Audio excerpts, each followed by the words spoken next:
نکل جائے.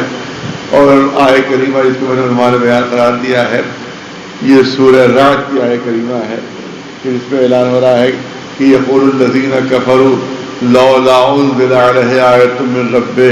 یہ کافر کہتے ہیں، یہ مشرک کہتے ہیں، یہ دشمنان اسلام کہتے ہیں کہ جو اپنے کو رسول کہہ رہے ہیں، جو اپنے کو نبی کہہ رہے ہیں، جو اپنے کو پیغمبر کہہ رہے ہیں، جو اپنے کو الہی نمائندہ کہہ رہے ہیں، ان کے اوپر اللہ کی طرف سے کوئی آیت، کوئی نشانی، کوئی معجزہ کیوں نہیں نازل ہوتا؟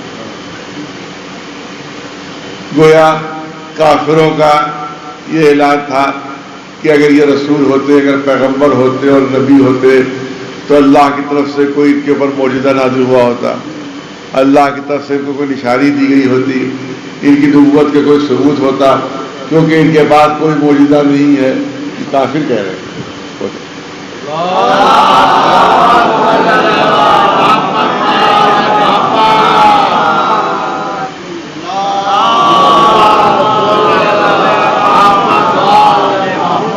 یہ ان دشمنان اسلام کا دعویٰ ہے، یہ اس زمانے کے کافروں کا دعویٰ کہ یہ رسول نہیں ہے، معاذ اللہ یہ پیغمبر نہیں ہے، نبی نہیں ہے، کیونکہ ان کے پاس کوئی معجزہ نہیں. تو اللہ کی طرف سے کیا اعلان ہوا کہ اے اللہ، اے میرے رسول، انما انت منذر، آپ عذاب الہی سے ڈرانے والے، آپ ان کو اللہ کے عذاب سے ڈرائیے. اور ہم نے اپنا فریضہ ربوبیت ادا کرتے ہوئے ہر قوم کے لیے رہبر اور رہنما بھیج دیے. اب میں بہت توجہ کا تعلیم کو کم وقت میں اپنی بات کو مجھے مکمل کرنا ہے کہ دشمنان اسلام یہ دعویٰ کر رہے ہیں کہ رسول کے پاس کوئی معجزہ نہیں ہے، کوئی دلیل نہیں ہے، کوئی ثبوت نہیں ہے، اللہ کی طرف سے کوئی دی ہوئی نشانی ہے ہی نہیں ان کے پاس. تو جواب میں کیا کہا گیا کہ ہم نے آپ کو عذاب الہی سے ڈرانے والا بنا کر بھیجا، منذر بنا کر بھیجا، یعنی ان کو عذاب الہی سے ڈرائیے. اور ہم نے ہر قوم کے لیے ہادی اور رہبر اور رہنما بھیج دیے. یہ کیوں کہا گیا؟ سوال یہ ہے. ان کا دعویٰ تھا ان کے پاس کوئی معجزہ نہیں، تو رسول اللہ سے اللہ کو یہ فرمانا چاہیے تھا کہ اللہ کے رسول ان کے دعوے کو جھٹلانے کے لیے زیادہ سے زیادہ معجزے پیش کیجیے، زیادہ سے زیادہ دلیلیں پیش کیجیے، زیادہ سے زیادہ ثبوت پیش کیجیے، تاکہ ان کا دعویٰ جھوٹا ثابت ہو جائے کہ کوئی دلیل نہیں، کوئی ثبوت نہیں، کوئی نشانی نہیں، کوئی معجزہ نہیں. نہیں، یہ نہیں کہا گیا اللہ کی طرف سے. بہت عجیب بات، بہت توجہ چاہوں گا. یہ نہیں کہا گیا اللہ کی طرف سے یہ اللہ کے میرے رسول زیادہ سے زیادہ معجزے دکھائیے، زیادہ سے زیادہ نشانیاں دکھائیے، زیادہ سے زیادہ ثبوت پیش کیجیے تاکہ ان کا دعویٰ جھوٹا ثابت ہو. بلکہ کیا کہا گیا؟ ان کو عذاب الہی سے ڈرائیے، ان کو عذاب الہی سے ڈرائیے. یہ کیوں کہا گیا کہ ان کو عذاب الہی سے ڈرائیے؟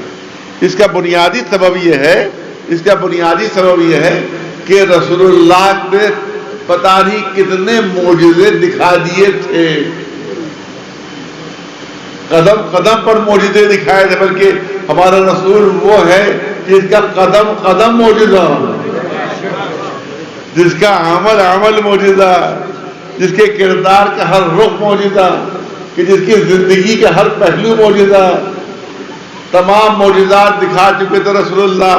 لیکن ان کی ضد تھی، ان کی ہٹ دھرمی تھی کہ ہر معجزے کو کبھی سحر کہہ دیتے تھے، کبھی جادو کہہ دیتے تھے، کبھی کہانت کہہ دیتے تھے، کبھی کچھ کہہ کر اس کو رد کر دیتے تھے اور نئے نئے مطالبے پیش کرتے رہتے تھے. نئی نئی ڈیمانڈ ان کی طرف سے آتی رہتی تھی. تو اسی لیے اللہ نے کہا کہ دیکھیے ان کو معلوم ہے کہ آپ رسول ہیں، ان کو معلوم ہے کہ آپ نبی ہیں، ان کو معلوم ہے کہ آپ پیغمبر ہیں، ان کو معلوم ہے کہ آپ میرے نمائندے ہیں، لیکن صرف ضد میں انکار کر رہے ہیں، صرف ہٹ دھرمی میں انکار کر رہے ہیں. لہذا اس ہٹ دھرمی کے خلاف ان کو عذاب الہی سے ڈرائیے، ان کو اللہ کے عذاب سے ڈرائیے.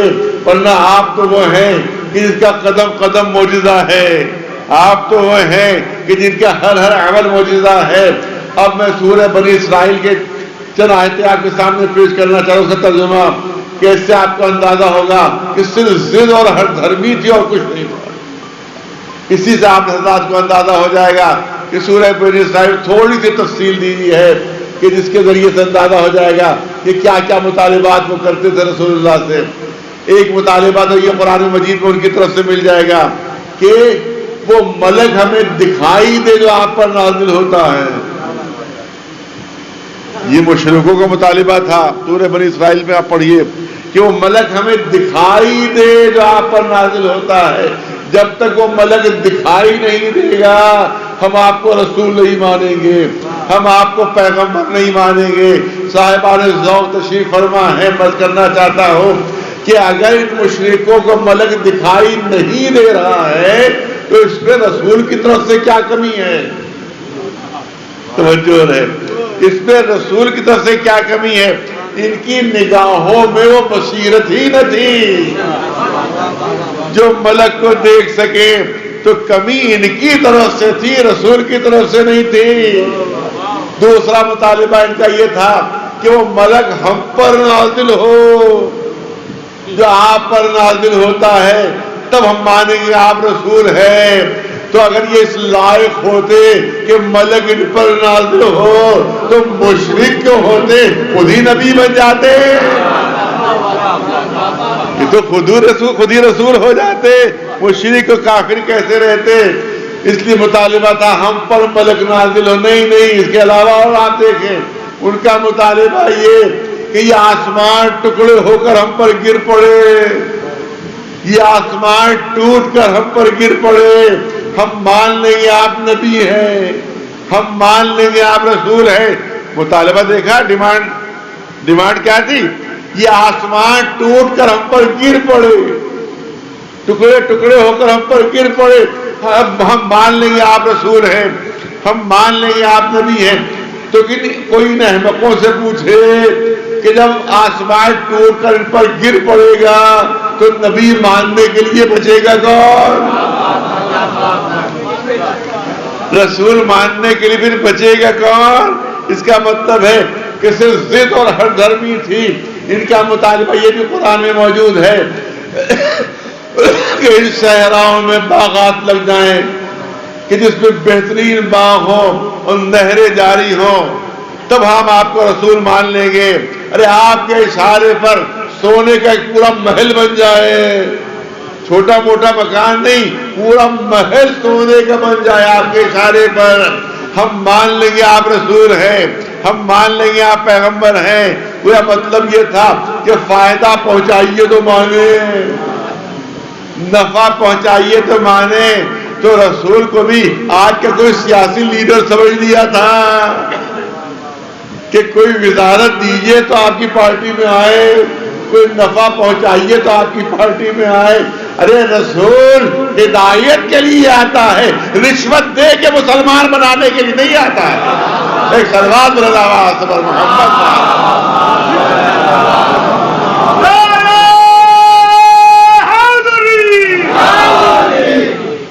جلدی پیش کرنا چاہتا ہوں کہ بہت وسیع موضوع ہے. میں چاہتا ہوں زیادہ باتیں جو ہیں ہمارے بچوں اور جوانوں تک پہنچیں. تو ہر چیز سے انکار.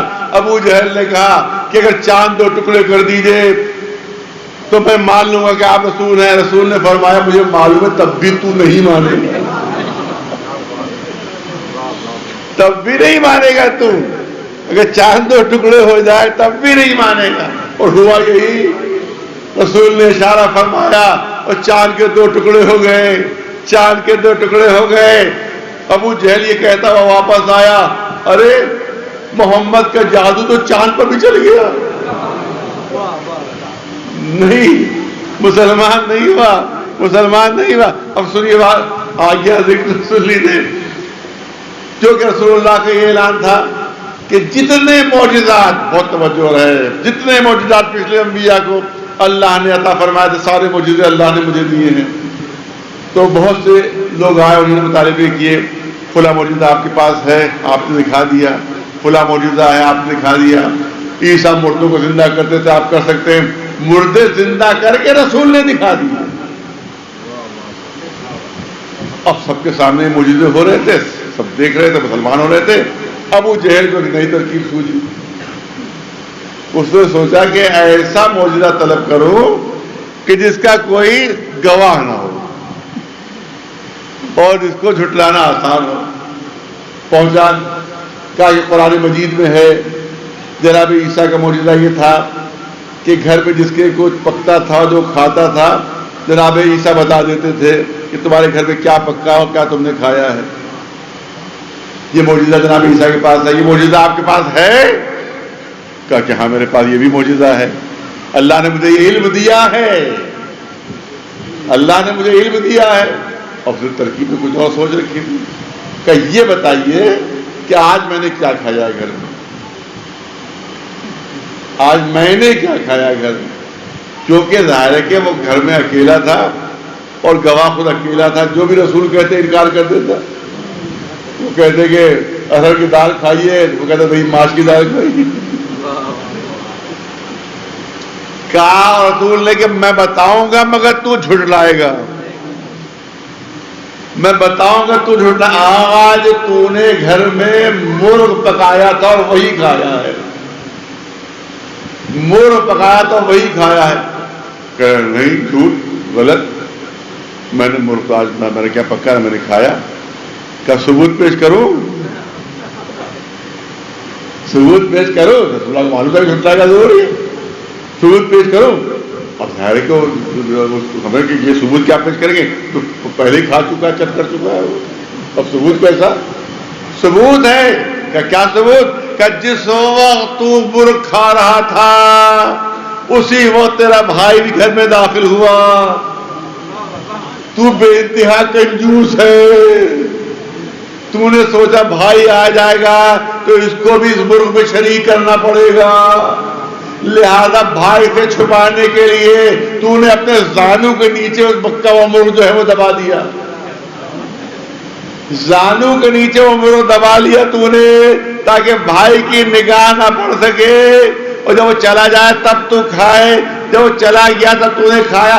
زانو دکھا دے, تیرا نشان وہ موجود ہے اب بھی کہ تو نے مرغ چھپایا تھا.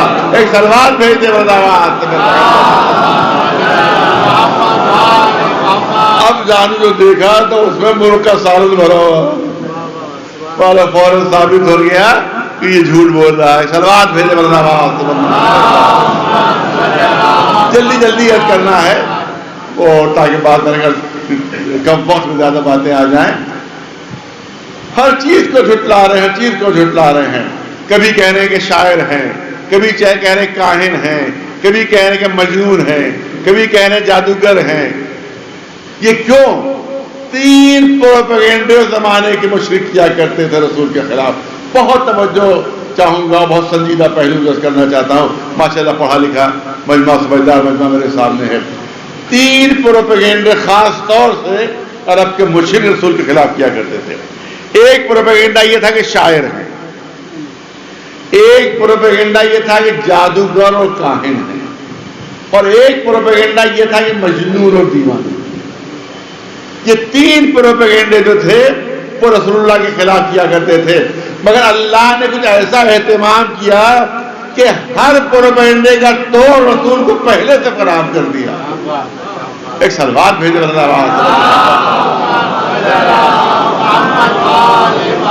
ہر پروپیگنڈے کا توڑ پہلے ہی سے رسول کو فراہم کر دیا تھا. وَمَكَرُوا وَمَكَرَ اللَّهُ وَاللَّهُ خَيْرُ الْمَاكِرِينَ. اگر تم مکر کرنے والے ہو تو اللہ تمہارے ہر مکر کا توڑ کرنے والا پہلے سے موجود ہے. پہلا پروپیگنڈا کیا کرتے تھے؟ شاعر ہیں.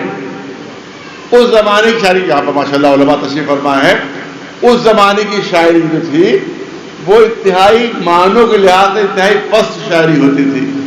لفظیں تو بڑی زوردار ہوتی تھی مگر معنوں کے لحاظ سے بہت ہی پست شاعری ہوتی تھی. ایسی شاعری جو آج بھی موجود ہے کتابوں میں کہ نہ استاد کو پڑھا سکتا ہے نہ درس میں وہ پڑھائی جا سکتی ہے. ایسی شاعری تھی وہ.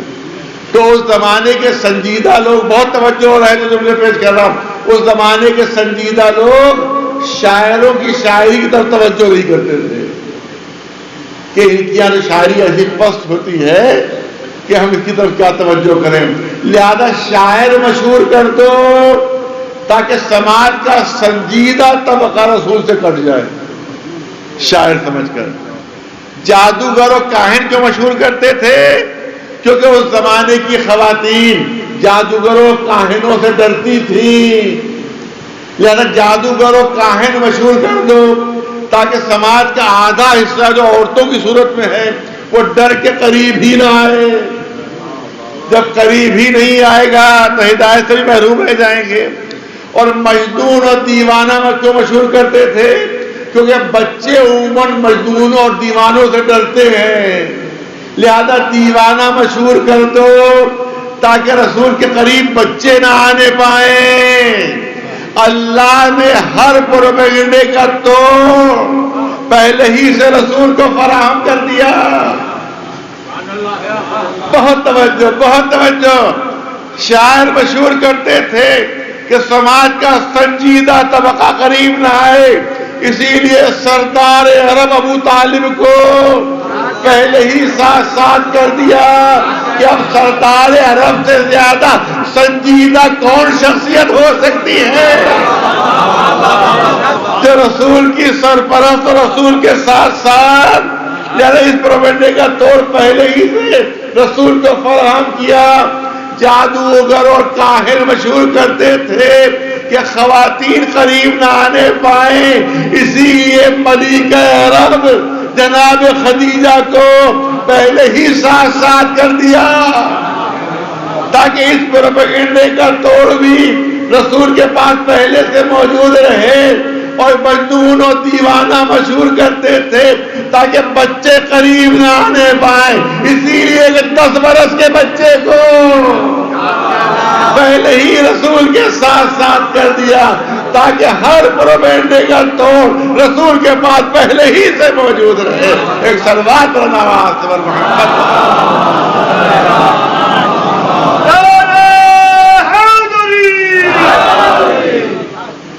توجہ چاہوں گا، بہت سنجیدہ موضوع اور آج کے زمانے کے لحاظ سے میں نے کہا اس بلون میں جو یہ پیش کی تھی اس سے تفصیل اس کے لحاظ سے میں چند جملے کرنا چاہتا ہوں.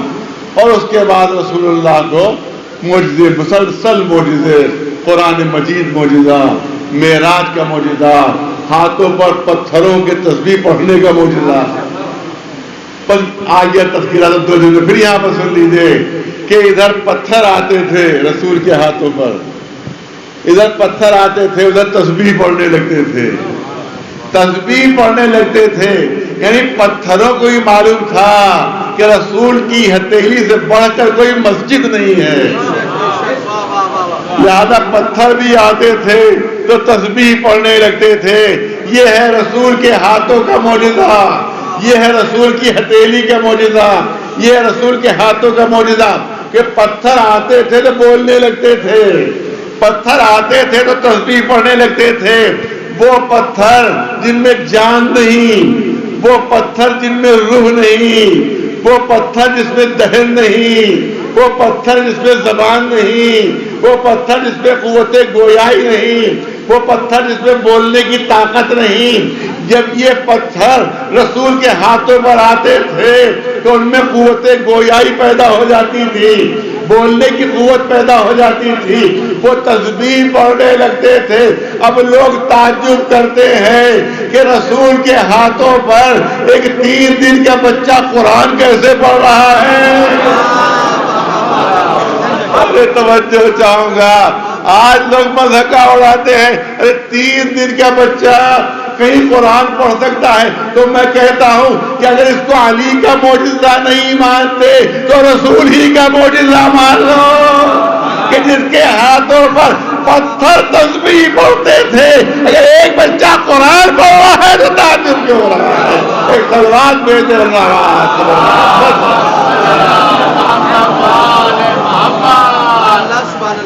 دوسرا معجزہ، عظیم معجزہ جو ہے رسول اللہ کا میں چاہتا ہوں وہ بھی پیش کر دوں. وہ ہے معراج شریف، جو رسول اللہ معراج پر تشریف لے گئے تھے، قاب قوس ادنیٰ کی منزلوں پر گئے تھے اور واپس آئے تھے.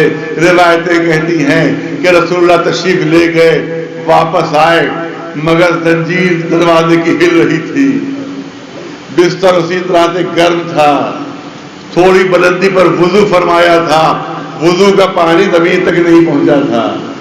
یہاں پر بھی بعض پڑھے لکھے مسلمان کہتے بھیا میں تو بات نہیں مان سکتا، یہ کہیں ایسا ممکن ہو سکتا ہے اور اس کے ساتھ اتنی دور کوئی جائے اور آئے اتنی تیز رفتاری سے؟ لہذا رسول نے صرف خواب دیکھا تھا۔ کچھ ہے مسلمانوں میں وہ بھی یہی بات کہہ دیتے ہیں کہ صاحب رسول نے صرف سوتے ہوئے خواب دیکھا تھا، رسول اللہ معراج پر گئے نہیں تھے معاذ اللہ، بلکہ صرف خواب دیکھ لیا تھا، صرف خواب دیکھا تھا، رسول اللہ نے معراج پر گئے نہیں تھے۔ بہت توجہ، ابھی یہ میں آپ کے سامنے بیان کروں کہ کل میں امریکہ پہنچا، کل امریکہ پہنچا، واشنگٹن کے ہوائی اڈے پہ اترا تو امریکہ کا صدر میرا استقبال کے لیے وہاں موجود تھے، اور اس کے بعد بڑے احترام سے مجھے وائٹ ہاؤس لے جایا گیا۔ جب میں وائٹ ہاؤس پہنچا تو وہاں جتنے بھی سربراہان مملکت تھے سب موجود تھے۔ بہترین میری دعوت ہوئی کل واشنگٹن میں، کل میری بہترین دعوت ہوئی، امریکہ کا صدر بھی موجود، ہر مملکت کا صدر بھی موجود، ایک صاحب لکھنؤ کے یہاں موجود تھے۔ کہ صاحب مولانا ممبر سے تو جھوٹ بولی ہے، ارے ممبر سے تو جھوٹ نہ بولیے، کل تو میں نے آپ کو لکھنؤ میں وہاں گلیوں میں ٹہلتے دیکھا تھا، آپ گلی میں ٹہل رہے تھے لکھنؤ میں، اور آپ کل میں واشنگٹن گیا اور وہاں امریکہ کے صدر نے میرا استقبال کیا، یہ آپ ممبر سے جھوٹ بول رہے ہیں؟ تو میں کہوں گا نہیں، میں جھوٹ نہیں بول رہا ہوں، میں نے خواب دیکھا تھا، میں نے سوتے سوتے خواب دیکھا تھا۔ تو پورا مجمع کہے گا عجیب مولانا ہے، ارے خواب دیکھا ہے اور فخریہ ممبر سے بیان کر رہے ہیں، ایک خواب کو فخریہ ممبر سے بیان کر رہے ہیں۔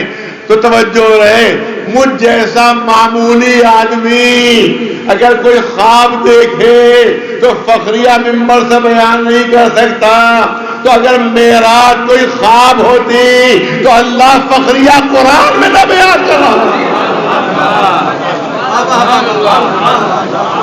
اللہ فخریہ قرآن مجید میں نہ کہہ رہا ہوتا کہ سبحان الذی اسری بعبدہ لیلا من المسجد الحرام الى المسجد الاقصى الذي باركنا حوله لنريه من آیاتنا انه هو السمیع البصیر۔ صلوات بھیجے پاک ہے وہ پروردگار جو اپنے بندے کو لے گیا، میری توجہ نہیں کی، پاک ہے وہ پروردگار جو اپنے بندے کو لے گیا، جو اپنے بندے کو لے گیا۔ معراج سے انکار کی بنیاد آپ جانتے ہیں کیا ہے؟ معراج سے جو لوگ انکار کرتے بنیاد جانتے ہیں کیا ہے؟ وہ بنیاد وہی ہے کہ رسول ہمارے ہی جیسے ہیں، یہی بنیاد ہے، اور جب ہم نہیں جا سکتے تو رسول بھی نہیں گئے تھے، یہی بنیاد ہے۔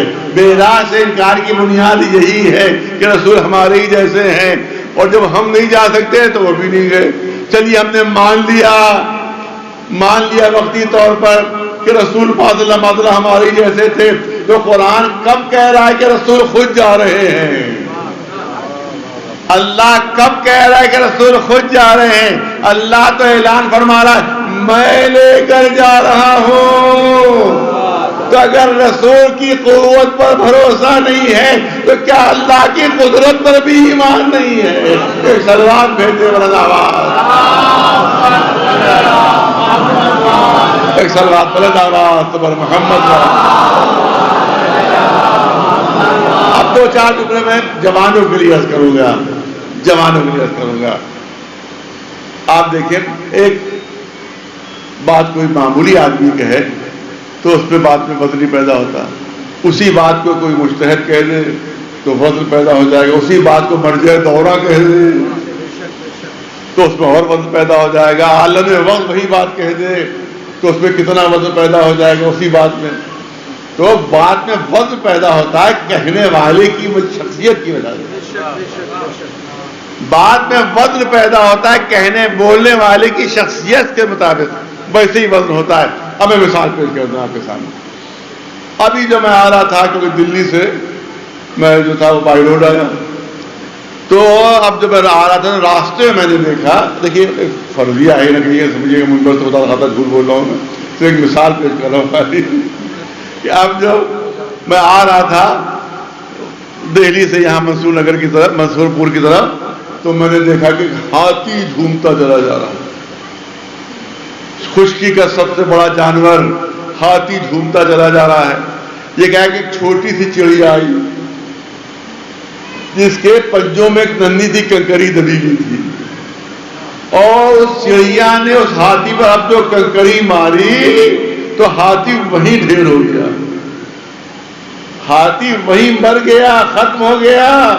چھوٹی سی چڑیا نے ایک جو کنکری مار دی ہاتھی پر تو ہاتھی وہیں مر گیا۔ لوگ کہیں گے کہ ابھی تو گرمی شروع ہوئی ہے، جب مولانا کا یہ عالم ہے تیز گرمیوں میں کیا حال ہو جائے گا ان کا۔ تو اگر میں کہہ دوں، نہیں بہت توجہ، میں کہہ دوں تو میرے دماغ پر شک کیا جائے گا کہ بھلا کہ ننھی سی چڑیا جس کے پنجوں میں ایک ننھی سی کنکری دبی ہوئی ہو ہاتھی کو کیسے مار سکتی ہے؟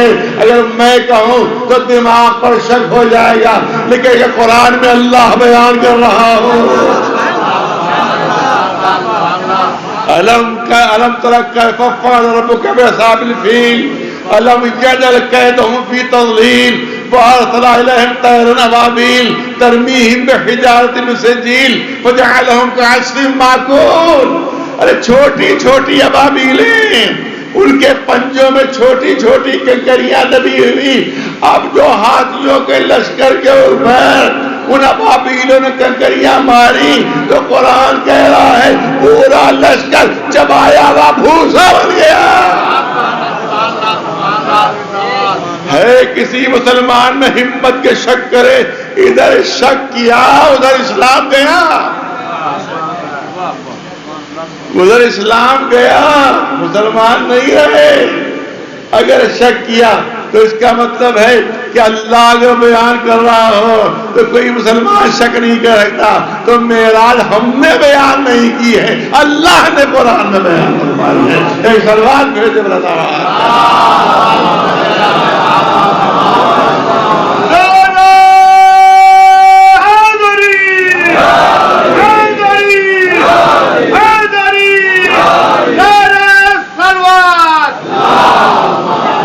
جلدی پڑھ رہا ہوں، جلدی تو پھر تفصیل نہیں ہو پا رہی، تشریح نہیں ہو پا رہی ہے، لیکن انشاءاللہ سمجھدار مجمع ہے تو تشریح کی زیادہ ضرورت بھی نہیں ہے۔ ابھی تو میں نے کہا کہ اللہ بیان کر رہا ہے، اللہ لے کے جا رہا ہے، اور معاذ اللہ رسول اللہ میں اتنی طاقت و قدرت نہیں تھی۔ لیکن اب دوسری مثال قرآن کی دے دوں، قرآن مجید کی مثال دے رہا تھا کہ کسی مسلمان کو ہمت نہ ہو، جرأت نہ ہو رد کرنے کی۔ اب میں دوسری مثال پیش کروں کہ صاحب مجھ میں اتنی طاقت ہے کہ جس ملک سے جو چیز آپ منگوانا چاہیں میں فوراً اس کو لے آؤں گا۔ اگر روس سے کوئی چیز منگوانا چاہے ابھی اشارہ میں کروں گا وہ شاید سامنے آ جائے گی، امریکہ سے کوئی چیز منگوانا چاہے ابھی اشارہ کروں گا وہ سامنے موجود ہوگی، ایران کا کوئی کھانا منگوانا چاہیں آپ، وہاں کی مشہور چیزیں منگوانا چاہیں ابھی اشارہ ہوگا وہ آ جائے گی۔ چین کے کھانے آج کل بچوں کو بہت پسند ہیں، اگر وہ منگوانا چاہیں تو ابھی وہ سب الٹے سیدھے کھانے جتنے بھی ہیں کہ بالکل ان کی شکل بالکل کوڑے کرکٹ سے ملتی ہے، وہ اگر منگوانا چاہے ابھی ایک اشارے پر آ جائے گا۔ لوگ کہیں گے بھیا لگتا ہے مولانا صاحب کی طبیعت ابھی ٹھیک نہیں ہوئی ہے، ان کا علاج ہونا ضروری ہے، کبھی کچھ کہتے ہیں کبھی کچھ کہتے ہیں۔ اگر میں دعویٰ کروں تو دماغ پر شک ہو جائے گا، لیکن اگر قرآن مجید منظر کشی کر رہا ہو، اگر قرآن مجید منظر کشی کر رہا، جناب سلیمان پیغمبر کا دربار سجا ہوا، ہدہد غائب ہے، ہلکی سی دھوپ جو پڑی جناب سلیمان پیغمبر پر، اب جو نظر اٹھائی دیکھا ہدہد کی جگہ خالی، وہاں سے دھوپ آ رہی ہے، کہا قرآن میں ہے کدھر چلا گیا، آئے گا سزا دوں گا، سزا دوں گا۔ جناب بہت توجہ رہے، بہت توجہ، بہت لطیف پہلو ہیں جو صرف اشاروں میں پیش کر رہا ہوں آپ کے سامنے، لیکن سمجھدار مجمع ہے۔ ہدہد جب ہٹا تو ہلکی سی دھوپ پڑی جناب سلیمان پیغمبر کے اوپر، کیونکہ آپ کو معلوم ہے کہ جناب سلیمان پیغمبر کی دھوپ کو پرندے روکتے تھے، پرندے سایہ کیے رہتے تھے جناب سلیمان پیغمبر کے سر پر، پرندے سایہ کیا رہتے تھے تاکہ سلیمان پیغمبر پر دھوپ نہ آنے پائے۔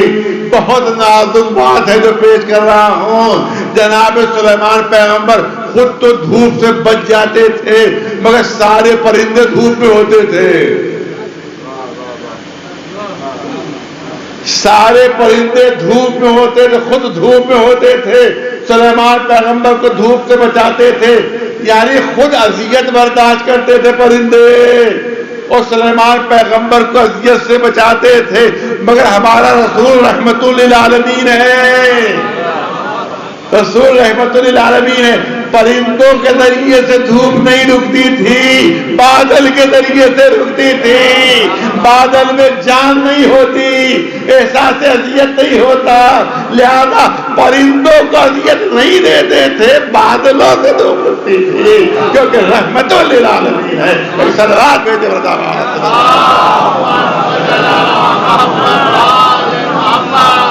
کیونکہ نہیں گوارا تھا کہ پرندوں کو اذیت ہو اور میں اذیت سے محفوظ رہوں، تاکہ آئے گا تو سزا دی جائے گی۔ ہدہد آئے، کہاں سے آ رہا ہے؟ ملک سبا سے آ رہا ہوں، وہاں ایسی ملکہ یہ تخت ہے، یہ تخت ہے، یہ تخت ہے۔ جناب سلیمان پیغمبر نے اعلان کیا، کون ہے جو تخت بلقیس لے آئے؟ کون ہے جو تخت بلقیس لے آئے؟ قرآن میں قال عفریت من الجن، ایک بہت بڑے جن نے اور دیو نے کہا کہ میں لے آؤں گا، قبل ان تقوم من مقامک، قبل اس کے کہ آپ کا دربار برخاست ہو، میں تخت بلقیس لے آؤں گا۔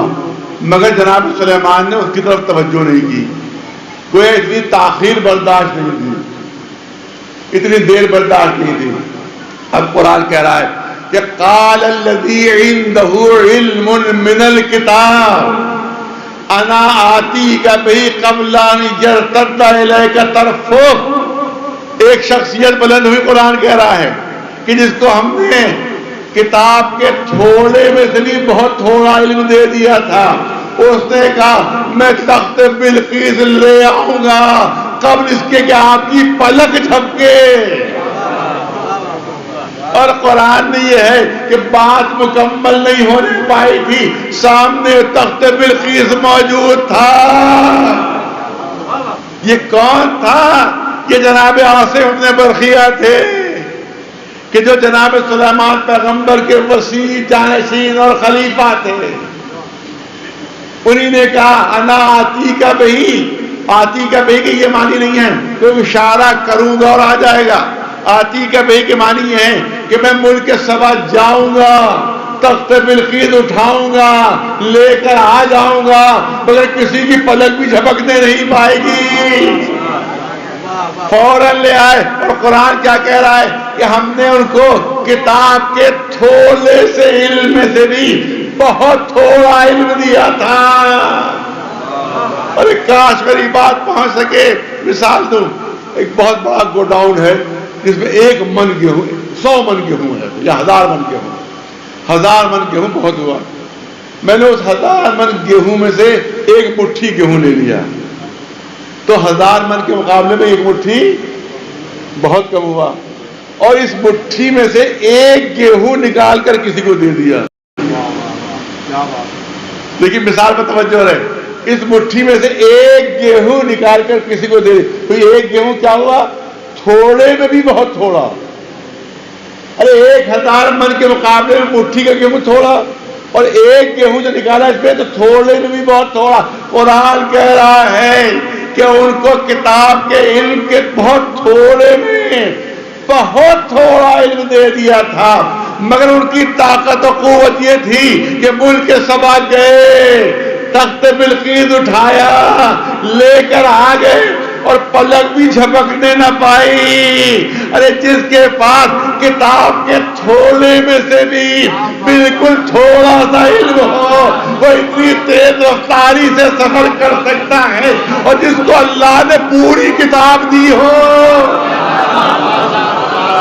جو پوری کتاب کا علم رکھتا ہو، اگر کعبہ کا اللہ کی منزلوں پر جائے اور واپس آ جائے اور زنجیریں تو ہل رہی ہو، بستر گرم ہو، وضو کا پانی زمین تک نہ پہنچا، تو تمہیں تعجب کیا ہو رہا ہے؟ سلوات بھیج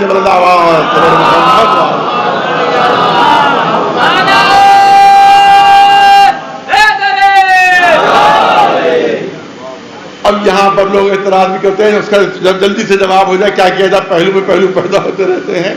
اب یہاں پر لوگ کہتے ہیں کہ کیا جناب سلیمان پیغمبر میں خود طاقت نہیں تھی، خود قوت نہیں تھی کہ ان کے اشارے پر تخت بلقیس آ جاتا؟ یقیناً طاقت بھی تھی، قوت بھی تھی، تو پھر آصف نے برقیہ سے کیوں کہا؟ اس لیے کہا کہ دنیا کو یہ بھی تو پتہ چل جائے کہ جو قوتیں رسول کے پاس ہوتی ہیں وہی قوتیں نائب پاس بھی ہوتی ہیں، کیونکہ وہ نائب تھے تو ان کی قوتیں دکھانے کے لیے اور مظاہرے کے لیے حکم دیا گیا تھا۔ ایک سلوات بھیجے برادر۔ بس اس موضوع کو ختم کروں میں اور دو جملے کروں۔ کوكب الدری نام کی کتاب ہے جو ایک اہل سنت عالم نے لکھی ہے۔ اصل نام تو اس کا ہے مناقب مرتضوی۔ عربی بھی کتاب ہے، میرے پاس دونوں موجود ہیں، عربی کتاب بھی موجود ہے، پرشین کتاب بھی موجود ہے، اس کے شاید اردو ٹرانسلیشن بھی ہو چکا ہے، سب موجود ہے میرے پاس۔ مناقب مرتضوی کتاب کا نام ہے اور کوكب الدری پرشین میں اس کا ٹرانسلیشن ہوا ہے۔ ایک اہل سنت عالم ملا محمد جامی جو ہیں نے یہ کتاب تحریر فرمائی ہے، اہل سنت عالم، اور انہی نے تحریر کیا ہے، وہ میں آپ کے سامنے پیش کر رہا ہوں۔ انہوں نے کہا کہ رسول اللہ معراج میں جب تشریف لے گئے تو 18 برس لگے تھے۔ معراج پر جب گئے تو 18 برس لگے، مگر جب واپس آئے تو زنجیر ہل رہی تھی، بستر گرم تھا، وضو کا پانی زمین تک نہیں پہنچا تھا۔ مولا علی کوفے میں خطبہ دے رہے ہیں، کوفے کی مسجد میں خطبہ دے رہے ہیں، کیا کہنا میرے رسول کا، کیا کہنا میرے نبی کا، کیا کہنا میرے رسول کا۔ معراج کی منزلوں پر گئے اور واپس آئے، زنجیریں در ہل رہی تھی، بستر گرم تھا، وضو کا پانی زمین تک نہیں پہنچا تھا، مگر 18 سال گزر گئے تھے۔ ایک یہودی ادھر سے گزر رہا تھا، اب جو مولا علی کے جملے سنے تو زبردست اس سے قہقہا لگایا، زبردست قہقہا۔ ارے مسلمانوں کے بھی عجیب عجیب عقیدے، دیکھیے تو یہ بھی کہہ رہے ہیں کہ وضو کا پانی زمین تک نہیں پہنچا تھا، یہ بھی کہہ رہے ہیں دروازے کی زنجیر ہل رہی تھی، یہ بھی کہہ رہے ہیں کہ بستر گرم تھا، اور یہ بھی کہہ رہے ہیں 18 برس گزر گئے۔ یہ تو عجیب غریب قسم کے خلاف عقل عقیدے ان کے۔ ہنستا ہوا گھر کی طرف چلا۔ بیوی نے فرمائش کی تھی کہ آج مچھلی پکنا چاہیے، بازار سے اس نے مچھلی خریدی تھی، مچھلی لیے گھر پہنچا، بیوی کو دی وہ مچھلی۔ کوكب الدری کتاب کا حوالہ دے دیا، علامہ جامی ہے، ملا جامی بہت مشہور عالم دین، ان کی کتاب ہے، اور کوكب الدری، اور انہیں تحریر فرمایا۔ گیا گھر اور بیوی کو مچھلی دی تاکہ ذرا چھیل کے جلدی سے تیار کر۔ بیوی نے کہا گھر میں پانی ختم ہو گیا ہے، لے جائیے آپ گھڑا اور سامنے چشمہ ہے وہاں سے بھر لائیے۔ اور انہیں نے وہ مٹکا اٹھایا اور اس کے بعد گھر کے قریبی ایک چشمہ تھا، وہاں گئے، پانی مٹکے میں بھرا۔ گرمی ہو رہی تھی تو انہوں نے سوچا نہا بھی لوں، جلدی سے 2 منٹ میں نہا لوں اور اتنی دیر میں وہ مچھلی سے تیار کر لے گی میری بیوی، جو ہے مچھلی چھیل بھی دے گی۔ تو مٹکا رکھ دیا انہوں نے۔ اب جب مٹکا رکھا تو مٹکا ہلکا سا ٹیڑھا ہو گیا تھا، تو پانی اس میں تھوڑا گرنے لگا، مٹکے سے پانی بہنے لگا۔ تو کہا کہ اگر تھوڑا بہ بھی جائے گا تو دوبارہ بھر لوں گا، سامنے تو چشمہ ہے۔ کپڑے اتار کے اب جو چشمے میں ڈبکی لگائی۔ علامہ جامی کوكب الدری میں تحریر کرتے ہیں کہ جب ڈبکی لگائی تھی تو مرد تھے، اور جب ڈبکی لگا کر نکلے تو عورت کی صورت ہوئی۔ اب عورت کی شکل و صورت ہے پوری ان کی، اور نہ سامنے اپنا گاؤں ہے، نہ اپنی آبادی ہے، بالکل ایک اجنبی ماحول دیکھا، ایک اجنبی آبادی دیکھی وہاں پر. اب ظاہر ہے کہ اب یہ مرد تو ہے نہیں، عورت ہے، لہذا مؤنث کی صیغے استعمال کرنا پڑیں گے کہ اب چشمے سے یہ نکلی اور چشمے سے نکلی ہے اور نکل کر آبادی بھی پہنچ گئی. ایک شریف آدمی نے ان کو پناہ دے دی، ان کے ساتھ نکاح بھی کر لیا اس نے. 18 برس گزرے، 5 بچے پیدا ہو گئے. انہی تھے 5 بچے پیدا ہو گئے. 18 برس گزر گئے، گھر میں پانی کی ضرورت تھی. انہی نے شوہر اتفاق گھر میں نہیں تھے، انہوں نے خود ہی مٹکا اٹھایا، قریب چشمہ تھا، کہا کہ وہیں سے پانی بھر لیتی ہوں میں. اور اس کے بعد پانی بھرا، انہوں نے آس پاس دیکھا، جب کوئی نظر نہیں آیا تو سوچا تھا نہا بھی لوں. اب جو نہانے کے لیے اتری اور اب جو ڈبکی لگائی اور جب ڈبکی لگا کر ابھری تو اصل شکل میں مرد کی صورت میں دیکھا سامنے ہی اپنا گاؤں ہے. اور جو مٹکا تھا جو ٹیڑھا ہو گیا تو اس سے اسی طرح سے پانی بہ رہا ہے.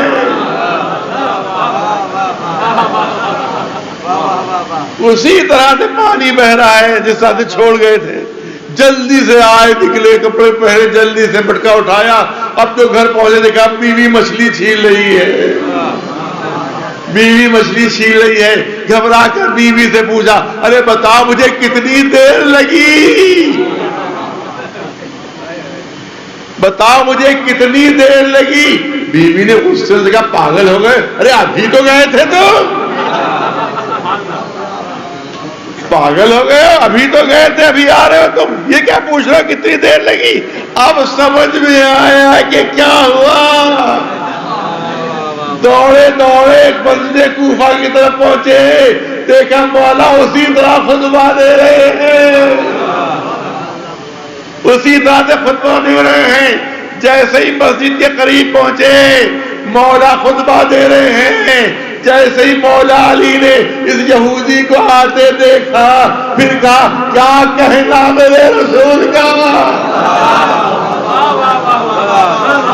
کیا کہنا ہے میرے رسول کا کہ کعبہ کوثر ادنا کی منزلوں پر گئے بھی واپس بھی آ گئے. زنجیریں در ہل رہی تھی، وضو کا پانی زمین تک نہیں پہنچا تھا، بستر گرم تھا اور 18 سال گزر گئے. 18 سال گزر گئے. یہودی نے باہری سے پکار کر کہا اے علی سچ کہا،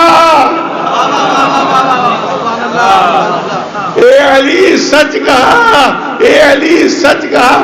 مولا علی نے جواب دیا ارے یقین بھی آیا تو 5 بچوں کے بعد. ایک سلوات بلنا تمہر محمد وآلہ.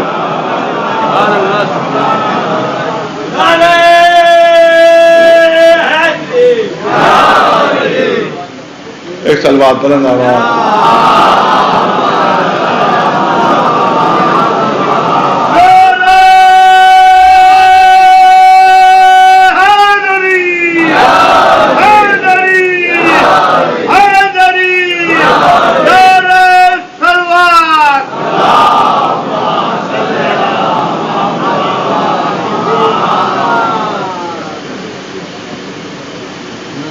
یہ ہے معراج.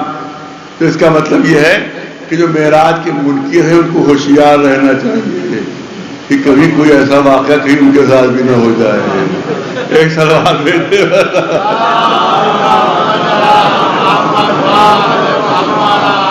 بس قدم قدم معجزہ، عمل عمل معجزہ. اور ایک معجزہ ایسا جو 2 معجزے ایسے جو قیامت تک کے لیے، 2 معجزے ایسے دیے جتنے معجزے تھے وہ ان کی زندگی کے ساتھ ختم ہو گئے. آج ہتھیلی پر پتھروں کا تسبیح پڑھنے والا معجزہ موجود نہیں ہے، شق القمر کا معجزہ موجود نہیں ہے، جو درخت سلام کرتے تھے وہ معجزہ موجود نہیں ہے، اور جو جانور سلام کرتے سب معجزہ موجود نہیں ہے. مگر 2 معجزے ایسے ہیں جو اللہ نے قیامت تک کے لیے دیے ہیں، قیامت تک کے لیے دیے ہیں. اور اس کے لیے صحیح مسلم شریف کی حدیث پکار کر کہہ رہی ہے صحیح مسلم شریف کی حدیث پکار کر کہہ رہی ہے انی تارک فیکم الثقلین. صحیح مسلم شریف کی حدیث کہ جس پر مسلمانوں کا عقیدہ ہے کہ ان دو کتابوں کی ہر حدیث پر ایمان لانا واجب. تمام مسلمانوں کا عقیدہ کہ صحیح بخاری کی ہر حدیث پر ایمان لانا واجب ہے، صحیح مسلم کی ہر حدیث پر ایمان لانا واجب ہے. جو انکار کر دے وہ کافر ہو جاتا ہے، اس کو کافر ڈکلیئر کر دیتے ہیں. تو صحیح مسلم شریف کی حدیث جس میں رسول اللہ ارشاد فرما رہے میں دو چیزیں چھوڑ کر جا رہا ہوں، کتاب خدا اور میرے عطرت اور اہل بیت، اور جب تک ان کے دامن سے وابستہ رہو گے کبھی گمراہ نہیں ہوگے، اور یہ اس وقت تک جدا نہیں ہوں گے جب تک حوض کوثر پر میرے پاس نہ پہنچ جائے. صلوات بھیجے میرا آواز.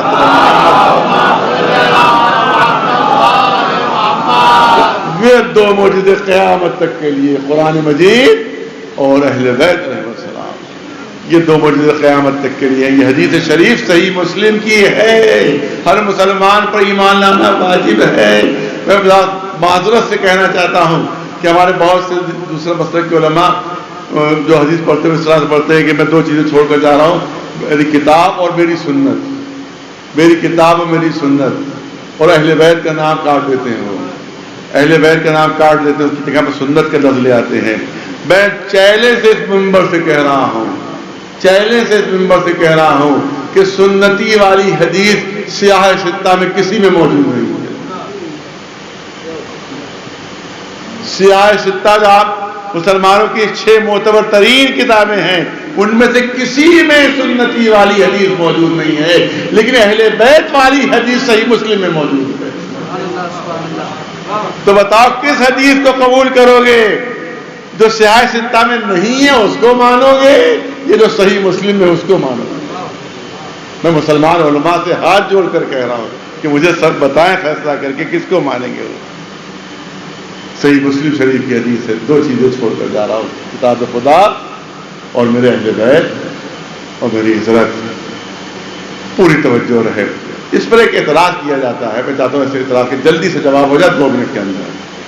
وہ اعتراض یہ کیا جاتا ہے لیکن دلیل کے جواب دلیل ہے، دلیل کے جواب دلیل ہے. یا دلیل کے جواب میں اگر دلیل دی جائے تو برا ماننے کی ضرورت نہیں. کہا گیا کہ یہ رسول کی حدیث نہیں ہو سکتی، جس کو حدیث ثقلین کہتے ہیں. یہ رسول کی حدیث نہیں ہے. کیا دلیل کیا ہے؟ کہ دلیل یہ ہے کہ رسول اللہ بہت سی چیزیں چھوڑ کر جا رہے تھے، بہت سی چیزیں چھوڑ کر جا رہے تھے. تو اگر رسول اللہ کی حدیث ہوتی تو پوری فہرست ہونا چاہیے تھی، پوری فہرست ہونا چاہیے کہ میں کتاب چھوڑ کر جا رہا ہوں، اہل بیت چھوڑ کر جا رہا ہوں، اپنے ازواج چھوڑ کر جا رہا ہوں، اپنے اصحاب چھوڑ کر جا رہا ہوں، اپنی مسجد چھوڑ کر جا رہا ہوں، اور میں اپنے جو ہے منبر چھوڑ کر جا رہا ہوں. پوری تفصیل اور لسٹ ہونا چاہیے تھی. مگر آپ کہتے ہیں حدیث میں صرف اتنا ہے کہ 2 چیزیں چھوڑ کر جا رہا ہوں، قرآن اور اہل بیت. جبکہ اگر رسول کی حدیث ہوتی تو پوری لسٹ ہونا چاہیے تھی، پوری لسٹ ہونا چاہیے تھی. تو میں یہاں پر عرض کرنا چاہتا ہوں کہ کس چیز کے لیے ہمیں یہ حق حاصل ہوتا ہے کہ ہم یہ کہہ سکیں کہ ہم چھوڑ کر جا رہے ہیں؟ کس چیز کے لیے حق حاصل ہوتا ہے؟ فرض کہ میں یہاں مجلس ختم ہو جائے اور مجلس ختم ہونے کے بعد میں اعلان کروں کہ میں یہ لاؤڈ اسپیکر یہیں چھوڑ کر جا رہا ہوں، میں فرش یہیں چھوڑ کر جا رہا ہوں، میں ممبر یہیں چھوڑ کر جا رہا ہوں، میں تخت یہیں پر چھوڑ کر جا رہا ہوں، کہ لاؤڈ اسپیکر جتنا کیمرے ویمرے سب یہیں چھوڑ کر جا رہا ہوں، کرسیاں یہیں چھوڑ کر جا رہا ہوں، پنکھے یہیں چھوڑ کر جا رہا ہوں، اتنی چیزیں یہاں چھوڑ کر جا رہا ہوں میں. تو ایک چھوٹا بچہ بھی اٹھ کر کہہ دے گا کہ مولانا آپ کو یہ کہنے کا حق نہیں ہے. سامنے کی بالکل چیز ہے، آپ کو یہ کہنے کا حق نہیں ہے کیونکہ یہ تمام چیزیں آپ اپنے ساتھ لائے نہیں تھے.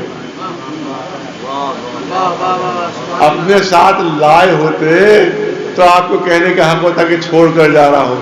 یہ تمام چیزیں تو آپ کو یہی ملی ہیں، لہذا جو چیزیں یہی ملی ہیں ان کے لیے آپ کو کہنے کا حق نہیں کہ چھوڑ کر جا رہا ہوں.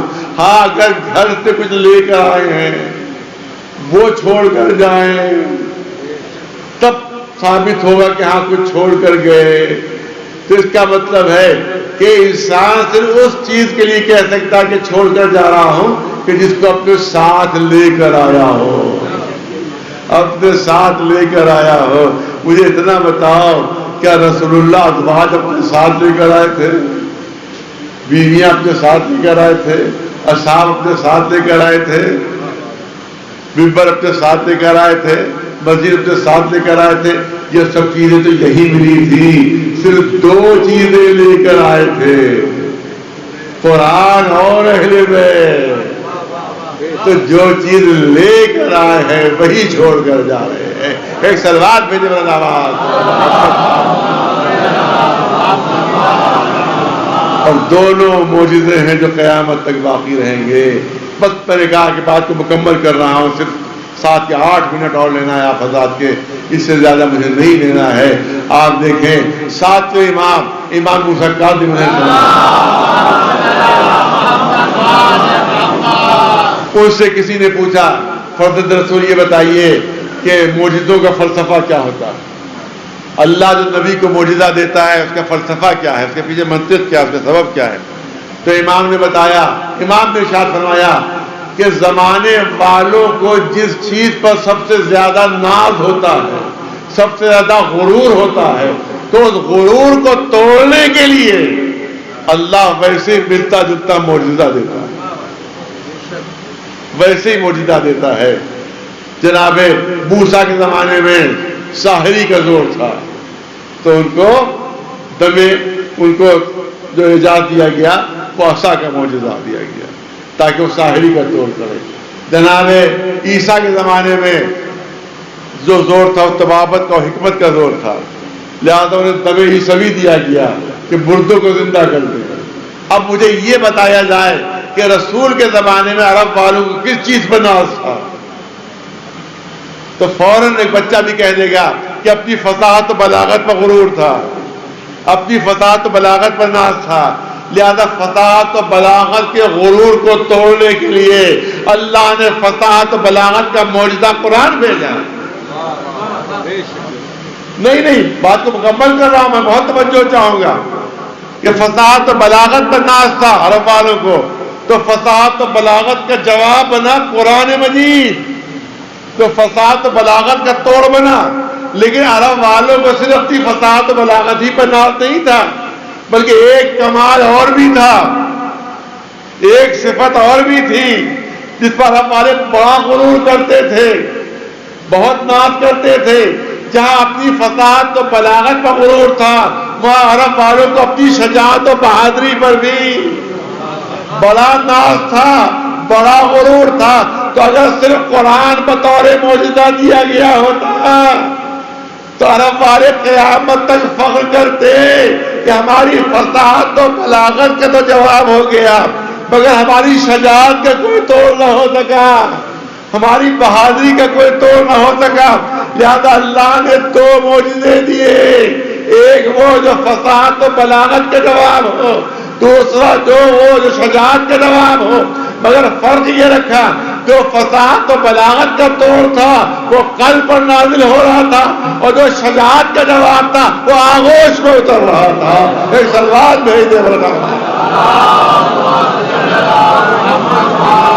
اسی لیے جس طرح سے قرآن کی ہر آیت بے مثل ہے، جس طرح سے قرآن کی ہر آیت بے مثل ہے، اسی طرح سے علی کی ہر ضربت بے مثل ہے. صلوات بھیجے برنامات پر محمد. اور جس کی ایک ضربت دونوں جہان کی عبادتوں سے افضل ہو، اس کی ضربت کی بلندی کیا ہوگی. صلوات بھیجے برنامات. ضربت علی یوم الخندق افضل من عبادت الثقلین.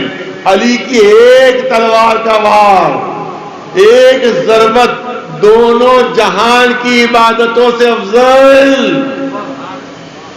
ایک بار ہاتھ کا اوپر سے نیچے آ جانا، تلوار کا ایک وار دونوں جہان کی عبادتوں سے افضل. اب شاید اس پہلو پر پتہ نہیں آپ حضرات نے غور فرمایا نہیں فرمایا ہے، جو میں عرض کرنا چاہتا ہوں کہ میں پوچھتا یہ چاہتا ہوں کہ یہ ایک تلوار کا وار کہ جو میدان جنگ میں ہو رہا ہے، یہ کس عبادت کا جز ہے؟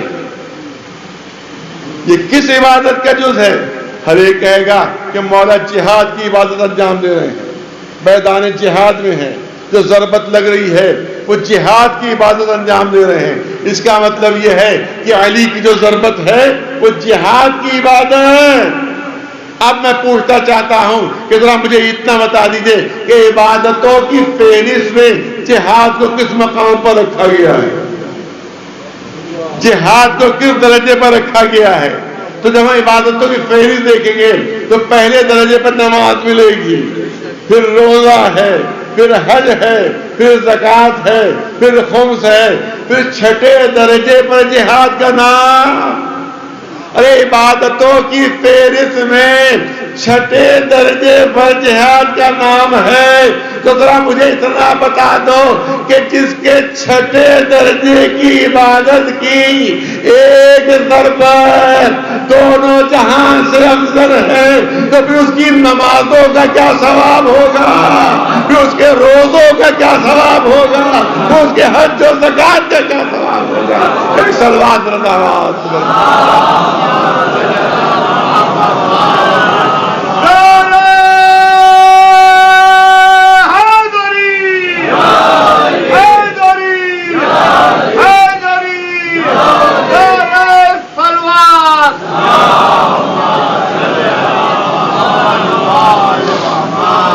اگر اجازت ہو 5 منٹ کی تو 5 منٹ اور پڑھ سکوں کیونکہ اب بہت اہم پہلو چھوٹ جائے گا. اگر میں نے یہاں پر مکمل کر دی مجلس تو بہت اہم پہلو چھوٹ جائے گا. مولا شجاعت کا معجزہ، مولا بہادری کا معجزہ ہے. جن کے اشارے ثواب کی مجلس سے ان کا نام ہے نصیر حیدر. تو کیا حیدر کی بہادری کا تذکرہ نہ ہو؟ ایک سوال بھیج دے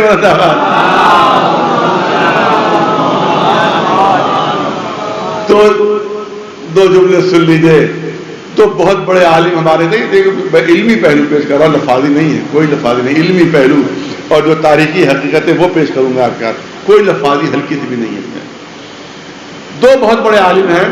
ایک شیعہ عالم ہے علامہ شیخ مفید علیہ الرحمہ، اور ایک سنی عالم ہے ابی الحدید مجددی. دونوں نے مولا کی بہادری کے لیے 2 باتیں لکھی ہیں. وہی مختصر لفظوں میں آپ کے سامنے پیش کروں. علامہ شیخ مفید علیہ الرحمہ ہمارے بہت بڑے عالم ہیں.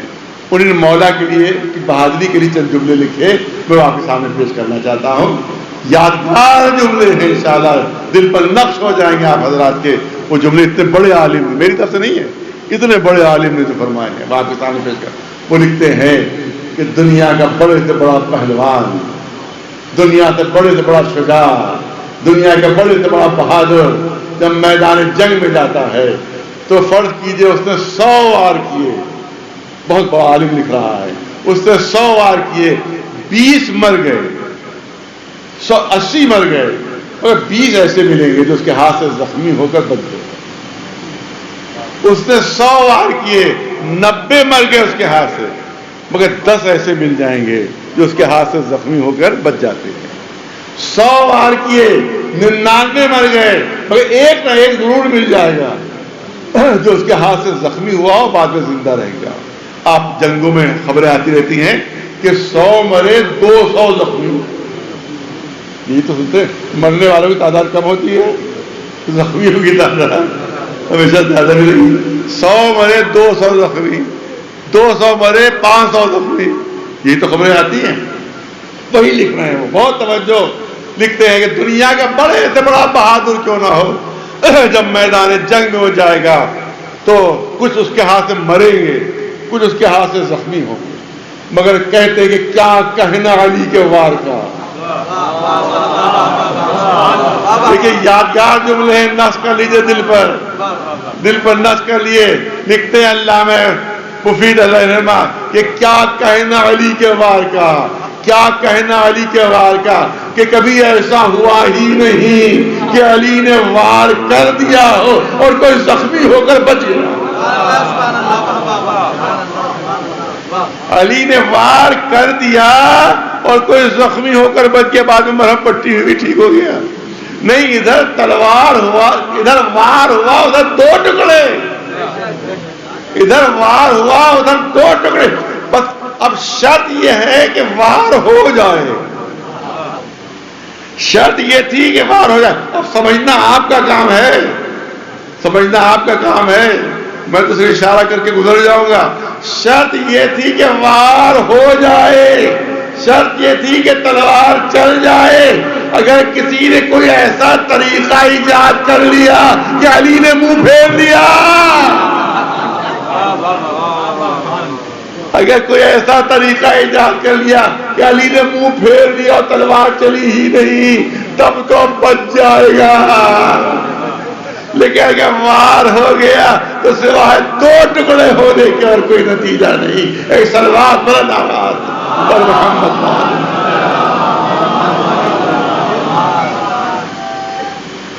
یہ اللہ میں شیخ فرید، اللہ میں ابن حدید معتزلی. جلدی جلدی اس کا رات تک 5 منٹ بعد مکمل ہو جائے. اللہ میں ابن حدید لکھتے ہیں کہ کیا کہنا علی کی بہادری و شجاعت کا. بہادری ایسی ہے، شجاعت ایسی ہے کہ دنیا کے بڑے بڑے پہلوانوں کی زبانوں میں علی کی شجاعت تالے لگا دی. کوئی زبان اپنی علی کے سامنے کھول نہیں سکتا، کوئی زبان کھول نہیں سکتا علی کے سامنے. وہ لکھتے ہیں کہ علی نے 80 جنگیں لڑی. اللہ میں ابن حدید لکھ رہے ہیں 80 جنگیں لڑی اور 10,000 سے زیادہ دشمنوں کو قتل کیا. لکھتے ہیں کہ کوئی بھی پہلوان، کوئی بھی بہادر جب میدان جنگ میں جاتا ہے اور اس کے سامنے دشمن آتا ہے اور اس کے فرض کی اس کے ہاتھ میں تلوار ہے، تو اب اس کی کوشش یہ ہوتی ہے کہ دشمن کے جسم کے کسی حصے میں بھی تلوار لگ جائے. سر پر لگ جائے، گردن پر لگ جائے، بازو پر لگ جائے، کمر پر لگ جائے، پیر پر لگ جائے، کہیں بھی جسم کے حصے پر اس کی تلوار کا وار لگ جائے. یہ اس کی کوشش ہوتی ہے. مگر کہتے کیا کہنا علی کا کہ 80 سے زیادہ جنگیں لڑی اور 10,000 سے زیادہ دشمنوں کو قتل کیا، اور مگر کبھی 2 رخوں کے علاوہ تیسرے رخ پر تلوار نہیں چلا. علی نے کبھی 2 رخوں کے علاوہ تیسرے رخ پر تلوار نہیں چلائی. یا سر پر مارتے تھے اور برابر کے 2 ٹکڑے، یا کمر پر مارتے تھے اور برابر کے 2 ٹکڑے، یا سر پر مارتے تھے اور برابر کے 2 ٹکڑے، یا کمر پر مارتے تھے برابر کے 2 ٹکڑے. اب مفہوم ان کا لفظ میری ہے، اتنے برابر کے ٹکڑے ہوتے تھے، اتنے برابر کے ٹکڑے ہوتے تھے کہ اگر دونوں ٹکڑوں کو ترازو میں تولا جاتا تو دونوں کے وزن میں 1 تولے کا فرق نہ نکلتا. اتنے برابر کے ٹکڑے. اب علامہ حدیث ابن حدید معتزلی لکھ رہے ہیں کہ میں کیا تعریف کروں علی کی، میں کیا مدح کروں علی کی، کہ اتنا انصاف پسند تھا، اتنا انصاف پسند تھا کہ میدان جنگ میں بھی عدالت کا دامن ہاتھ سے جانے نہیں دیا. دشمن کو بھی بانٹا تھا تو برابر سے بانٹا. ایک صلوات بلند آواز، ایک صلوات بلند آواز پر محمد.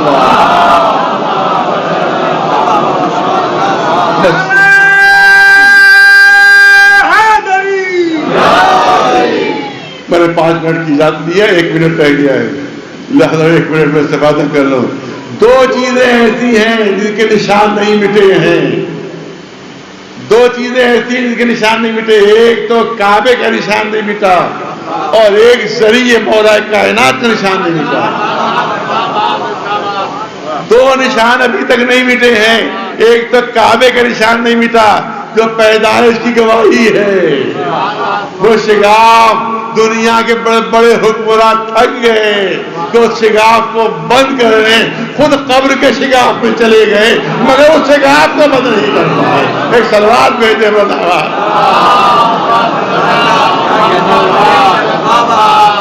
نہیں بند کر سکے. اور دوسرا شاید ہمارے بچوں کو کم خبر ہوگی اس بات کی، دوسرا ذریعے کا نشان ہے.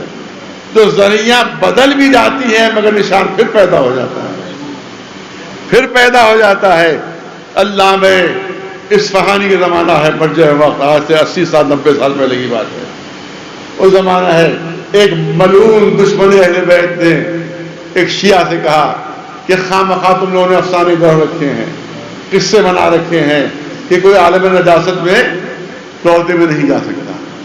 میں جا کر دکھاؤں گا اور کچھ نہیں بگڑے گا. اس وہی پہلے بیت نے بہت منع کیا اسے کہ ایسی گستاخی نہ کر, ایسی گستاخی نہ کر. اس نے نہیں مجھے جھوٹا ثابت کرنا ہے تم کو, لہذا میں کروں گا. وہ ملعون عالم نجاست میں ہے, صحن میں آیا نجف کے, کہ دیکھو میرا کچھ بھی نہیں بگڑا. رواق میں آیا, رواق میں آیا کہ دیکھو عالم نجاست میں ہوں, کچھ نہیں بگڑا میرا. قبے کے نیچے آ گیا,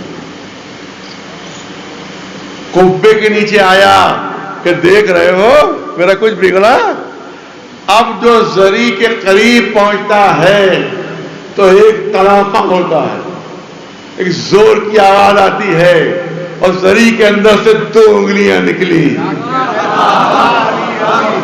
زری کے اندر سے 2 انگلیاں نکلی.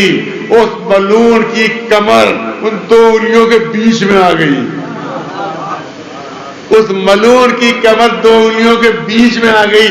اب جو دونوں انگلیاں ملی تو آدھا دھڑ ادھر, آدھا دھڑ ادھر. ایک سلوات بھیجے برداوا.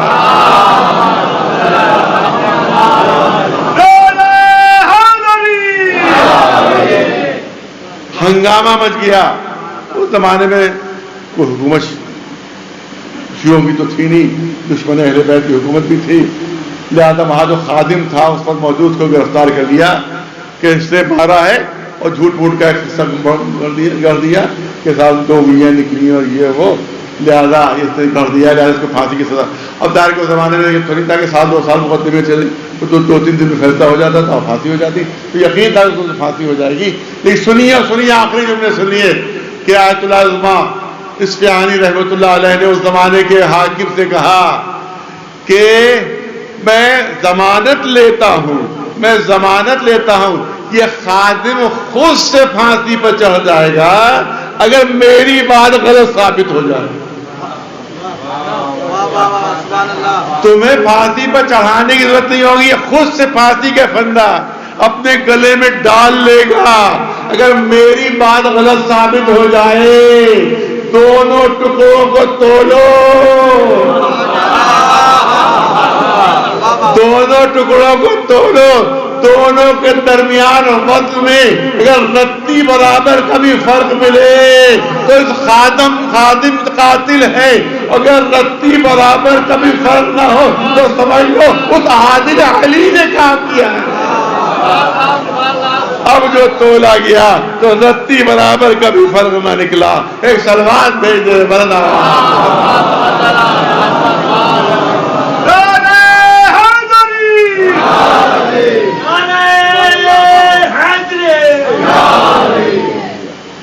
یہ ہے شجاعت اور بہادری کا معجزہ, اور حقیقت یہی ہے کہ مولا علی شجاعت کا معجزہ.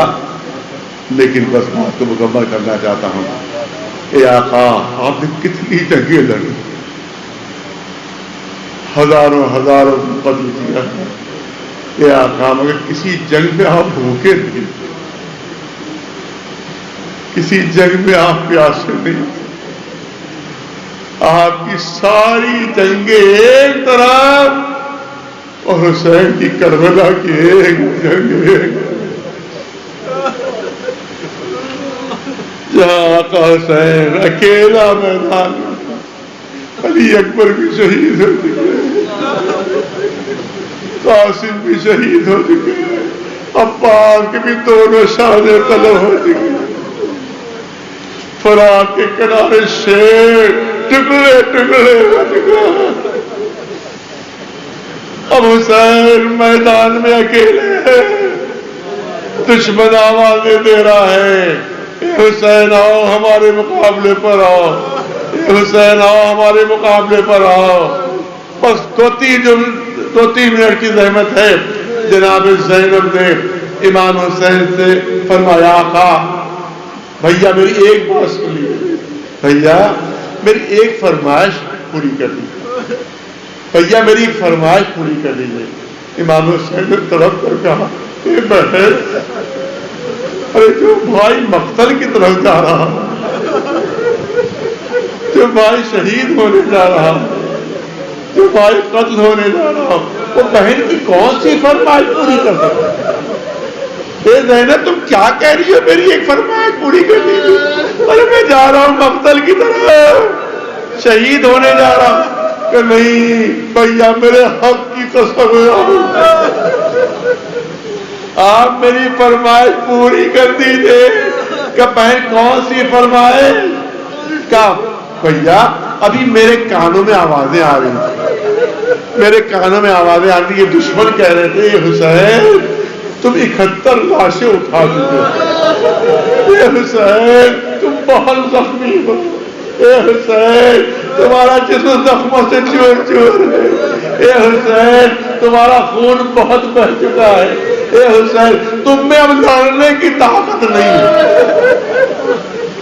تم میں ہمارے مقابلے کی طاقت نہیں ہے، آؤ ہمارے سامنے آؤ، اپنا سر جھکا دو، ہم تمہارا سر کاٹ لیں، تم میں مقابلے کی طاقت نہیں ہے۔ اے بھیا یہ سمجھ رہے ہیں کہ آپ میں اب تک کی قوت نہیں رہی، ارے ترا فاطمہ کے سیر کا اثر دکھا دیجیے، علی کے خون کا اثر دکھا دیجیے، نانا کے لعاب دہن کا اثر دکھا دیجیے۔ فرمایا اے بہن کوشش کروں گا کہ تمہاری فرمائش پوری ہو سکے۔ امام نے حملہ کیا، ایسا عظیم حملہ، ایسا زبردست حملہ کہ جیسا لگتا تھا کہ میدان کربلا میں موت کی چکی چل رہی ہو، لوگ حسین کے سامنے سے بھاگ رہے تھے، ارے ہمیں حسین کے ہاتھوں سے بچا لو، ہمیں حسین کے ہاتھوں سے بچا لو، اور امام فرماتے تھے اب کہاں بھاگ رہے ہو، تم نے تو میرے علی اکبر کو مارا، اب کہاں بھاگ رہے ہو، تم نے تو میرے عباس کو مارا، اب کہاں بھاگ رہے ہو، تم نے تو میرے قاسم کو پامال کر دیا۔ پہلے ایک ایک پہلوانوں کو بجاتے تھے، ایک دوسرے کا سر ٹکرا دیتے تھے، بھیجے نکل آتے تھے، دو دو پہلوان آئے، ایک وار میں دونوں پہلوانوں کو قتل کر دیتے تھے، 10 پہلوان آئے امام کے مقابلے پر، 2 منٹ کے اندر سب کے سب تہتے ہیں۔ اس کے بعد شم نے عمر سعد سے کہا اے عمر سعد کیا عرب کے سارے پہلوانوں کو حسین کے ہاتھوں قتل کروا دو گے؟ ایک دم سے حملے کا حکم دو، 1 لاکھ کی فوج، تنہا حسین، چاروں طرف سے حملے ہو رہے ہیں۔ کچھ لوگ عمر سعد کے پاس پہنچے کہ عمر سعد ہمارے پاس جب اسلحے ختم ہو گئے تو ہم نے پتھر مارے حسین کو، ہم نے حسین کو پتھر مارے ہیں، اب میدان میں کوئی پتھر بھی نہیں مل رہا ہے، سارے پتھر حسین کو ہم مار چکے، اب ہم کیا کریں؟ عمر سعد نے کہا ارے چلتی ہوئی راگ اٹھا، چلتی ہوئی ریگ اٹھا اور حسین کے زخموں پر ڈالا۔ حسین سینے فرس پر ڈگمگا رہے ہیں لیکن ابھی گر نہیں رہے ہیں۔ پسر سعد نے حرملہ، آخری جملے، پسر سعد نے حرملہ کو آواز دی اے حرملہ کچھ ایسی ترکیب کر کہ حسین گھوڑے سے گر جائے۔ ارے اتنا زخمی حسین ہو چکے ہیں مگر گھوڑے سے گر نہیں رہے ہیں۔ کا ترکیب میں میرے پاس موجود ہے، میں ابھی حسین کو گھوڑے سے گراتا ہوں، یہ کہہ کر اس نے ایک 3 بھال کا تیر نکالا کہ ایک 3 بھال کا تیر میرے پاس موجود ہے، حسین کی پیشانی کا نشانہ لیا، تیر پیشانی کو توڑ کر پار نکل گیا، خون کا فوارہ نکلا، اب حسین سے سنبھلا نہیں گیا، تیورا کر زمین کی طرف چلے۔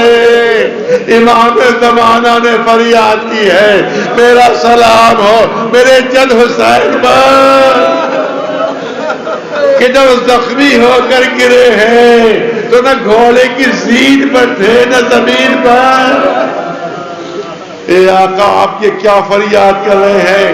اور جب گھوڑے سے گرے تو زمین تک پہنچے، نہیں امام زمانہ کی فریاد ہے میرا سلام ہو میرے جد حسین پر کہ جب زخمی ہو کر گرے ہیں تو نہ گھوڑے کی زین پر تھے نہ زمین پر تھے۔ یہ کیسی فریاد؟ ارے جب تاریخ دیکھی تو پتا چلا کہ حسین زمین تک پہنچے نہیں، بلکہ تیروں پر جسم معلق ہو گیا تھا۔ عزاداروں، اب اس مصیبت کو میں کیسے آپ کے سامنے پیش کروں؟ ارے شبر خنجر لے کر آگے بڑھا۔ ارے خنجر اس وقت تک نہیں چل سکتا جب تک کہ حسین کا جسم زمین سے متصل نہ ہو جائے۔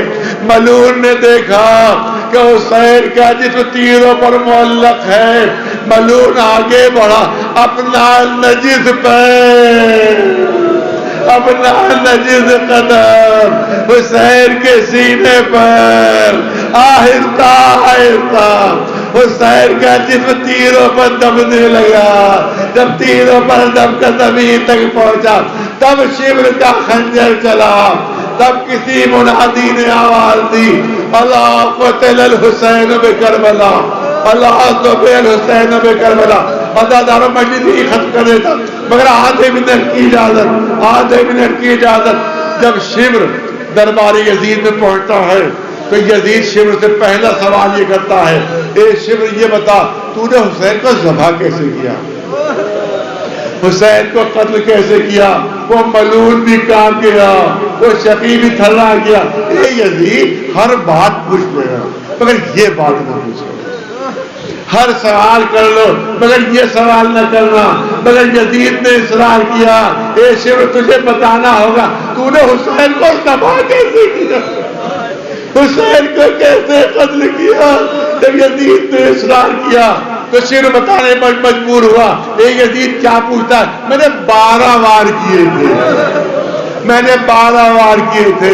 یزید نے پوچھا، اے شبر کیا خنجر کی دھار کو تیز نہیں کیا تھا؟ کہ نہیں خنجر کی دھار کو تیز کر لیا تھا۔ ارے پھر 12 وار کیوں کرنا پڑے؟ شبر نے جواب دیا، اے یزید جو میری نگاہیں دیکھ رہی تھی تو اسے کیسے بیان کروں؟ ارے جب بھی خنجر چلانا چاہتا تھا ایک نقاب پوش بی بی خنجر کی دھار سے لپٹ جاتی تھی۔ اے شبر بڑی محنتوں سے پالا ہے، اے شبر چکیا پیر کر پالا ہے۔ اے شبر کیا غضب کر رہا ہے۔ فاطمہ فریاد کرتی ہے، شبر کا خنجر چلتا ہے۔ سيعلم الذين